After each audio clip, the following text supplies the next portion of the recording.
আজ বানাবো খুবই ইজি অ্যান্ড ঘরোয়া পদ্ধতিতে চিকেন বার্গার। যার জন্য আমি সমস্ত কিছু কেটে নিয়েছি। পেঁয়াজ, আদা রসুন কুচি, কাঁচা লঙ্কা কুচি, সামান্য ধনেপাতা আর বার্গার বানগুলো নিয়ে নিয়েছি।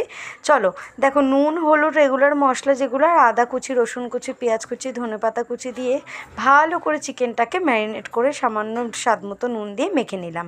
তারপরে এরকম আমি একটা পরিমাপের চিকেনগুলোকে ভাগ করে নিয়েছি।